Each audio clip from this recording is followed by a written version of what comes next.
Hi students, welcome back. Let's continue with our subject Advanced Computer Architecture. In the previous video, I explained about what are the system attributes and the performance factors. Now let's have a look on some problems on how to calculate the system performance. Okay, so here is an example. Consider an execution task with 1 lakh instructions. So a simple task is consisting of 1 lakh instructions are there. On these 1 lakh instructions has to be executed on 500 megahertz processor. My process speed, it is a 500 megahertz.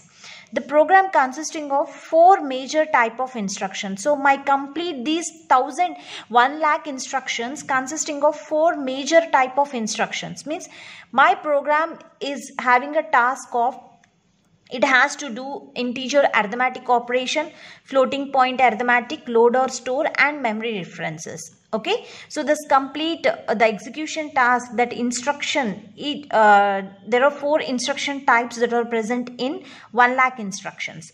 So integer arithmetic will take 1 cycle per instruction.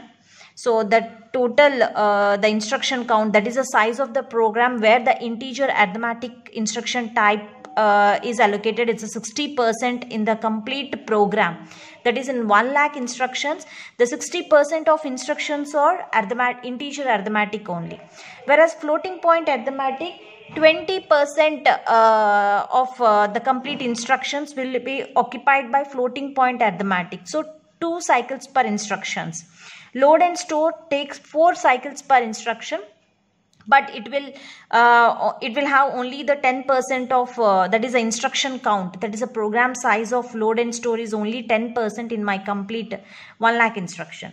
And memory references, it will take 6 cycles per instruction, and the instruction count, that is the size of the program, it is only 10% in the overall complete program.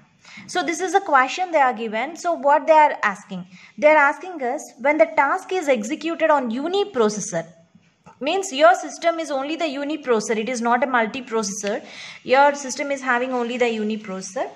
So when the task is executing on a uniprocessor, I need to calculate the average cycles per instruction and determine the corresponding millions instruction per second, IMPS rate also. So first let's calculate the average CPI. So average cycle per instruction is equal to, so how you are going to calculate the average cycle per instruction? Cycle per instructions, here they are already given 1, 2, 4, 6 or the cycle per instruction, but instruction count you need to be take, means how much the size of the instruction it is, instruction count. So 1 into 0.6, 1 into 0.6 plus 2 into 20%, 2 into 0.2, 2 into 0.2, like that, 4 into 0.1 plus, and finally 6 cycles, 6 and 10%, 6 into 0.1, 6 into 0.1. So if you calculate this, you will get the average CPI as 2 cycles per instruction. So per each instruction, it will take the average of 2 cycles. Now what is next? The next is, they are asking us to determine the corresponding MIPS rate, millions instruction per second. MIPS is equal to, what is the formula? F by CPI, cycles per instruction. What is the F? So the F they are already given, that is a frequency, F 500 megahertz processor. So 500 megahertz processor, this average cycle per instructions, it is taking 2 cycles per instruction. So that means 250.